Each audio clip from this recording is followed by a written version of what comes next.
This anime is not that good. Let's be real here. This is not a 10 out of 10 anime, and that's perfectly fine. Nowadays, people are always looking for the next best show, and not every show needs to be a 10 out of 10, okay? You can enjoy a show and rate it not that great. You can rate a show a 6 and still enjoy it like a 10. Look at me. I'm the master of trash anime. Domestic Girlfriend, Rent-a-Girlfriend, Citrus, all trashy anime that realistically wouldn't be rated a 10 out of 10, but I enjoy them to the max, okay? Akame Ga Kill is nothing special. It got super hyped up and super popular back in the day when it came out in like early 2010s because of the whole plot point of, hey, we're edgy, so everyone dies. And that's not necessarily a good thing. You can like it, you can not like it, and that's totally up to your opinion. This video isn't about hating on Akame Ga Kill, and it's not about hating on the people who like it. It's just to have a serious talk about the show and my opinions and why I don't think it is that great of a show. Because let's be honest, it's not. This whole conversation sparked up when I was doing a bunch of live streams on my TikTok account, and I rated Akame Ga Kill as a D tier. So it's like a 5 to 6 range, so I would probably give it maybe like a 5.5, 5.6. That doesn't really matter. And a lot of people got mad at me for that. They were saying, hey, Akame Ga Kill, why is it so low? Why isn't it A tier? Why isn't it 9? Why isn't it 10 out of 10? And I really started to think about it. I'm like, how do people see it as a 10 out of 10 show? Okay? And things I had rated 10 out of 10 were Vinland Saga, Attack on Titan, stuff like that. Like really, really good shows that are pretty objectively good. And then I feel like it comes down to what people rated and how they rated, okay? This is like a whole separate video in and of itself that I'm going to make, but basically, you can rate a show objectively, you can rate it subjectively, just like anything else, and I feel like majority of the anime fandom and majority of anime fans just kind of rate anime super subjectively. They enjoy the show, so they rate it really high. Now, that's all kind of like secondary. Let's actually talk about Akame Ga Kill. This show, let's be honest, is not very good, okay? When it came out, it was a perfectly fine show, okay? It had a lot of waifus, it had some good action, it had a decent enough story, but upon its release, it already wasn't the best. You see, the source material, the manga, focuses on Akame, which is why it's called Akame Ga Kill, not random replaceable boy main character Ga Kill.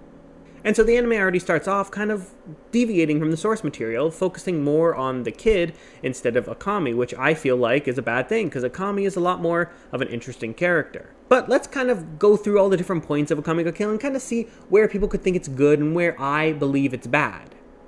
Sorry for all this hand movement stuff, but let's talk about story. Story-wise, it doesn't make the most sense. So basically, the kid travels to the new town, wanting to become a soldier or whatever, realize that, hey, it's all corrupt, joins an assassin guild, goes upon a bunch of missions, and then throughout the story he gets stronger, while also a bunch of the people in the assassins guild thing start to die off, and then it comes to the final end scene where he's battling the government itself, and then he ends up dying. Overall, the story is okay. I mean, it's a cool concept. A guy moves to a city wanting to become a soldier and respects the soldiers, and then finds out, hey, it's corrupt. It's super gruesome. The nobility is super messed up and everything. That's a pretty cool concept, but how it was played out, I don't believe was the best thing. I believe that none of the deaths were really warranted, and that kind of goes into the whole power scaling of the show. And I'm not a power scaler at all, but I think it's kind of weird that at the start of the show, these people started off as some of the strongest people in the whole city, the whole kingdom or whatever.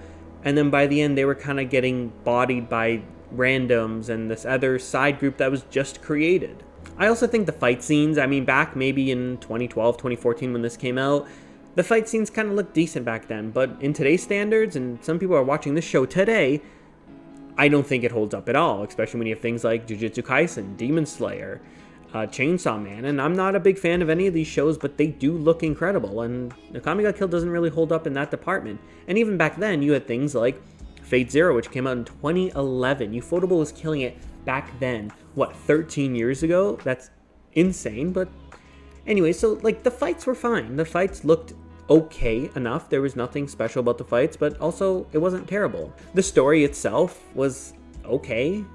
The plot points kind of went all over the place with their missions, which was fine. They had the different missions. They went to the different missions and stuff, but it kind of felt like they were leading up to die, and you could kind of predict who would die based off of what would happen. So usually the character that was about to die has like this big exposition and just connects a lot with the reader or the watcher and the main character, and then of course they will end up dying. And a lot of shows fall victim to this, but Akame Ga Kill specifically, again, whenever there's a big fight scene coming up and whenever there's a big death coming up, they're like, hey, main character guy, I forgot his name, guess what, my backstory is super sad, and here's everything why you should feel bad and why you should like me, and then boom, they're dead. So we've talked about story to a degree, we talked about animation, let's talk about characters. The main character, kind of mid. There's nothing really special about him. You can think he's cool. I don't really. Realistically, most people just come here for the girls, okay? You got Esdeath, you got Akame, and I mean, there's nothing to say. They're perfectly fine. Esdeath is Dami Mami, Akame is the quiet tsundere, and I'm more of an Akame fan, but, you know, Esdeath has her charms. But speaking of girls, there was like this whole weird romance thing between the main guy and then the pink hair girl with the weapon pumpkin or whatever. It felt like it came out of absolutely nowhere, since she was a tsundere the whole time. She acted like she hated him the whole time, and then all of a sudden, hey, actually, I kind of love you, but it's like, now I'm dead. It came out of nowhere. It felt totally unwarranted, ungained. Like, we're not talking about like Horimiya levels of romance here. It was definitely like out of nowhere, just like, hey, by the way, I love you, and okay, now we're kissing, now I'm dead. And then he grieved kind of, but then moved on from it. And then we get to like the whole final arc where there's like a big fight scene between him and the government guy who somehow is a kid, but is controlled by the nobility guy, but nobody really realizes that, even though the emperor's a freaking kid, and this nobility guy's standing there like, yeah, by the way, you should do this, and everyone's like, oh yeah, totally, the kid is making all these decisions, which doesn't make any sense, but we're not going to talk about that whole thing. And moving on from characters, well, not really moving on from characters, but moving on to like the big selling point of this show. It's super deep and super dark because everybody dies. Spoiler alert. Like literally 90% of the main cast die. The only two of like the main night raid people that don't die is Akame and the leader girl. Everybody else just kind of dies. Some of them even kind of like half off screen, half not, like the lion girl and the like string guy, fucking Spider-Man. And in my heart of hearts, I don't believe any of these deaths were really warranted. They didn't really bring any type of emotional thing, because again, you don't really grow with any of the characters until like right before they're about to die. They're just like super side characters, and then like the episode they're gonna die, or like the episode before they're gonna die, they're like, hey, what's up, main character? Let's become friends and let me expose to you all my sad secrets, and then boom, dead. And again, this makes it feel like none of the deaths were really that sad or that warranted. And then they got new people into the group, and then they also died and stuff. And then as a final kibosh, the main character does die, which makes sense when you realize that, again, he's not really the main character in the manga. Akame is, so it's not really the main character dying. But again, he's just such like a meh main character. I feel like, again, the manga's a lot better. Personally, I haven't read the manga, but again, I've heard a lot of good things about the manga from the manga readers. So yeah, overall, kind of like ellipsing everything that I just said, Akame Ga Kill is a perfectly fine show, okay? When it came out at the time, no other show was really doing that super dark, gory, like everybody dies. I'm deep because of that. I watch people die, so I'm cool. No other show was doing that. This was the early 2010s where anything flew and you could just publish an anime about anything and the anime fans would absolutely eat it up. But looking at it in today's light, there's nothing really there that holds it up. I mean, the only reason why you should really like this show is either if you're young and you think death equals edge, which equals good, or if this was like one of your first anime. Because again, looking at the grand scheme of anime, there are so many better anime that do everything it does better. The only unique thing about this show is the everybody dies thing. There's very few shows that do that, because at the end of the day, it's not really that good of a story plot. You can argue that, hey, sometimes death are warranted and sometimes it adds to the story, but when it's everybody, after like the 10th death, it kind of becomes like, oh, well, there goes another one. So yeah, overall, what would I rate Akame Ga Kill? Akame Ga Kill to me is still like a 5. I rated it back in the day when I first watched it like a 7, because I thought, meh, this is pretty good.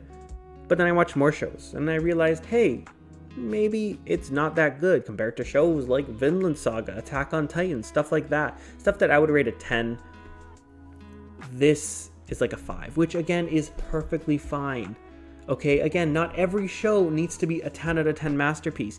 And it doesn't need to be a 10 out of 10 masterpiece for you to enjoy it. You can enjoy any show you want. That is the beauty of anime. Did I enjoy it? I enjoyed it the first time. Second watch through, not as much. It was more funny than anything. But I feel like it falls into the same category of Future Diary, where it was just something for that time period. But I believe it's really got lost in the sauce over the decades it's been out. But yeah, anyways, what do you guys think about Akame Ga Kill? Tell me why my opinion is wrong, and how do you feel about this new format right here? Like this whole thing, I'm doing something I'm not super comfortable with, and it's super different from all the other YouTube videos I have here, and very different from all my TikToks here. Tell me how you like it, and yeah, make sure you leave a like and subscribe if you want to see more videos like this, or just more YouTube videos in general. But yeah, thank you very much guys for watching, and I will catch you in the next one.